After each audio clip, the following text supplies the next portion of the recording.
ধনবাড়ীতে নবাগত ওসির সাথে সাংবাদিকদের মতবিনিময় সভা অনুষ্ঠিত। মোহাম্মদ জাহেদ সরকার, ধনবাড়ী, টাঙ্গাইল।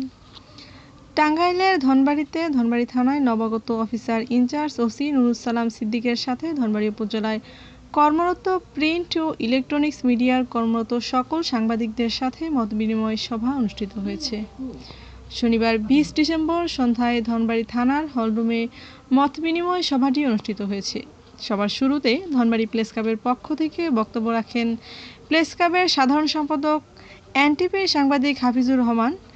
এ সময় আরও বক্তব্য দেন ধনবাড়ী প্রেস ক্লাবের সিনিয়র সহসভাপতি সৈয়দ সাজুন আহমেদ রাজু, দপ্তর সম্পাদক হাবিবুর রহমান, মুভি বাংলা টিভির সাংবাদিক পলাশ ইসলাম, স্বাধীন বাংলা টিভির সাংবাদিক জাহেদ সরকার, সহযোগী সদস্য সোহেল রানা, সদস্য সোহাগ হোসেন, সুমন হোসেন, ধনবাড়ী উপজেলার মডেল প্রেস ক্লাবের সাধারণ সম্পাদক ইমাম হাসান সোহান, অর্থদৃষ্টি পত্রিকার ধনবাড়ী উপজেলা প্রতিনিধি রাকিব হাসান, ডাকবেলা পত্রিকার ধনবাড়ী প্রতিনিধি সাংবাদিক আবদুল্লাহ প্রমুখ।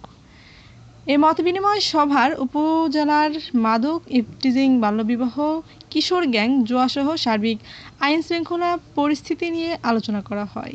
আসলে বড়দের বা যারা আইন শৃঙ্খলা বাহিনী বা পাশাপাশি যারা গার্জিয়ান আছে তাদেরকেও সচেতন হওয়া দরকার। একটা ছোট ঘটনাতেও বড় ধরনের ঘটনা ঘটতে পারে, যাতে এই ধরনের ঘটনা না ঘটে আপনাদের কাছে যে সচেতনতামূলক যে ধরনের কর্মকাণ্ড আছে সেটাও আপনারা চালাবেন। পাশাপাশি আরো মন খারাপ, কিশোরগঞ্জ মানে ঢাকা থেকে আরো 4 ঘন্টা লাগে সেখানে যাইতে। আমি গেছিলাম ওখানে, শুধু জেলা শহরে যাইতে 4 ঘন্টা লাগে। সামনে যেহেতু নির্বাচন, এই নির্বাচনটা আবার সুষ্ঠু এবং নিরপেক্ষ করার জন্য মূলত আমাদেরকে এখানে ওসি হিসেবে পাঠানো। আপনারা জানেন যে লটারির মাধ্যমে নির্বাচিত হয়েছে বিভিন্ন জায়গা থেকে, বিভিন্নভাবে লটারির মাধ্যমে আর কি এক প্রান্ত থেকে দেশের এক প্রান্ত থেকে আর এক প্রান্তে পাঠিয়েছে আর কি, লটারির মাধ্যমে এটা আসছে। তো এখানে আমাদেরকে নির্দেশনা আছে, আমাদের উপর নির্দেশনা আছে আমরা মানে সঠিক ওয়েতে, মানে আপনারা জানেন যে বিগত 15 বছর বা তারও বেশি সময় 2009 সালের পরে থেকে কিন্তু সঠিকভাবে সুষ্ঠুভাবে নির্বাচন হয় নাই। এবার যে 2026 সালে যে নির্বাচনটা হবে, এই নির্বাচনটা হবে অবাধ, সুষ্ঠু এবং নিরপেক্ষ নির্বাচন।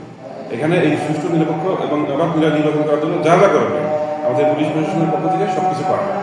আর এখানে যে আইন শৃঙ্খলার যে বিষয়টা আসছে, এটা মাদক দ্রব্য এবং কিশোর গ্যাং, বাল্য বিবাহ, এই বিষয়গুলো আমরা দেখতেছি। আপনারা জানেন 5 আগস্ট পরবর্তী সময়ে আমাদের পুলিশের উপরে 5 আগস্টে তো পুলিশের উপরে একটা নির্যাতন বা নির্যাতনের মতো ঘটনা ঘটে।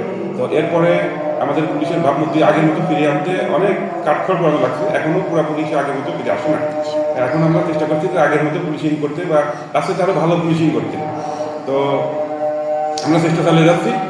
আশা করি এই ধনবাড়ীতে বড় ধরনের কোনো ক্রাইম হবে না। আমাদের টহল ডিউটি বা আমাদের আইনশৃঙ্খলা রক্ষার জন্য যা যা করণীয় আমরা তাই করতেছি বা তাই করবো। আমাদের পুলিশ সুপার মহাদের নির্দেশনা মোতাবেক আমরা আমাদের যে কার্যক্রমগুলো বিভিন্ন সময় যে নির্দেশনাগুলো আসে, বিশেষ করে এখন একটু আগেই বললাম যে নির্বাচন, সামনে নির্বাচন, দক্ষিণ নির্বাচন, এই নির্বাচনকে সঠিকভাবে করার জন্য যা যা করণীয় আমরা তাই করব।